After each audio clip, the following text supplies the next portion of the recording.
गणपते नमः। ओम नमो नारायण। मेरे चैनल पर आप सभी का हार्दिक स्वागत है। भाद्रपद मास के शुक्ल पक्ष की एकादशी तिथि की व्रत कथा महात्म्य क्या है, आज हम यही सुनेंगे। भाद्रपद मास के शुक्ल पक्ष की एकादशी को वामन एकादशी कहते हैं। इसको परिवर्तनी एकादशी भी कहा जाता है, जल झूलनी एकादशी भी कहा जाता है। इस एकादशी की व्रत कथा अब हम आरंभ करते हैं। धर्मराज युधिष्ठिर बोले कि हे भगवान, भादो के शुक्ल पक्ष की एकादशी का क्या नाम है तथा इसकी क्या विधि है। उस एकादशी के व्रत को करने से कौन सा फल मिलता है तथा उसका उपदेश कौन सा है, सो सब आप मुझे कहिए। श्री कृष्ण भगवान बोले कि हे राजश्रेष्ठ, अब मैं अनेक पाप नष्ट करने वाली तथा अंत में स्वर्ग को देने वाली भादो की शुक्ल पक्ष की वामन नाम की एकादशी की कथा कहता हूँ। इस एकादशी को जयंती एकादशी भी कहते हैं। इस एकादशी की कथा के सुनने मात्र से ही समस्त पापों का नाश हो जाता है। इस एकादशी के व्रत का फल वाजपेयी यज्ञ के फल से भी अधिक है। इस जयंती एकादशी की कथा से नीच पापियों का उद्धार हो जाता है।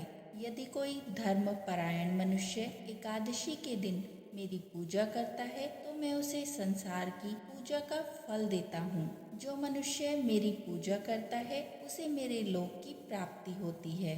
इसमें किंचित मात्र भी संदेह नहीं। जो मनुष्य इस एकादशी के दिन श्री वामन भगवान की पूजा करता है वह तीनों देवता अर्थात ब्रह्मा, विष्णु, महेश की पूजा करता है। जो मनुष्य इस एकादशी का व्रत करते हैं उन्हें इस संसार में कुछ भी करना शेष नहीं रहता। एकादशी के दिन श्री विष्णु भगवान करवट बदलते हैं, इसीलिए इस एकादशी को परिवर्तनी एकादशी भी कहते हैं। इस पर श्री युधिष्ठिर बोले कि हे भगवान, आपके वचनों को सुनकर मुझे महान संदेश हो रहा है कि आप किस प्रकार सोते हैं और किस प्रकार करवट बदलते हैं।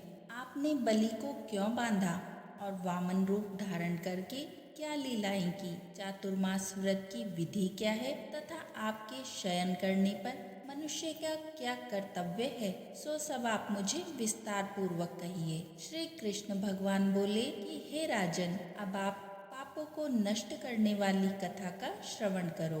त्रेता युग में एक बलि नाम का दानव था।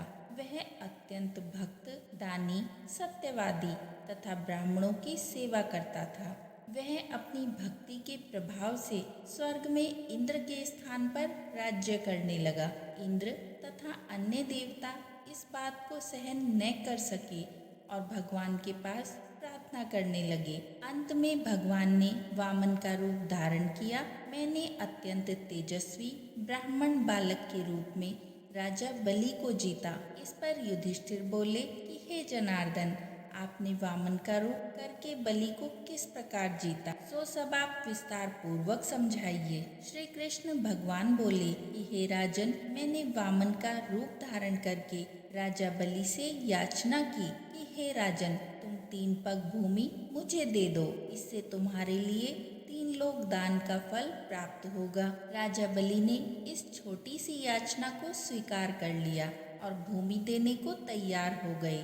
तब मैंने अपने आकार को बढ़ाया और भूलोक में पैर, भूवलोक में जंगा, स्वर्गलोक में कमर और महलोक में पेट, जनलोक में हृदय, तपलोक में कंठ और सत्यलोक में मुख रखकर अपने शीश को ऊंचा उठा लिया। उस समय सूर्य, चंद्र, नक्षत्र, इंद्र तथा अन्य देवता आदि शास्त्रानुसार मेरी स्तुति करने लगे। उस समय राजा बलि को पकड़ा और पूछा कि हे राजन, अब मैं अपना तीसरा पैर कहाँ रखूं? इतना सुनकर राजा बलि ने अपना शीश नीचे कर दिया। उस पर मैंने अपना तीसरा पैर रख दिया और वह भक्त दानव पाताल को चला गया। जब मैंने उसे अत्यंत विनीत पाया तो मैंने उससे कहा कि हे बलि, मैं सदैव तुम्हारे पास ही रहूंगा। भादों के शुक्ल पक्ष की एकादशी को परिवर्तनी नामक एकादशी के दिन मेरी एक प्रतिमा राजा बलि के पास रहती है और एक क्षीर सागर में शेषनाग पर शयन करती रहती है। इस एकादशी को विष्णु भगवान सोते हुए करवट बदलते हैं। इस दिन त्रिलोकी के नाथ श्री विष्णु भगवान की पूजा की जाती है। इसमें चावल और दही सहित रूपा का दान किया जाता है। इस दिन रात्रि को जागरण करना चाहिए। इस प्रकार व्रत करने से मनुष्य समस्त पापों से मुक्त होकर स्वर्ग लोक को जाता है। जो इन पापों को नष्ट करने वाली कथा को सुनते हैं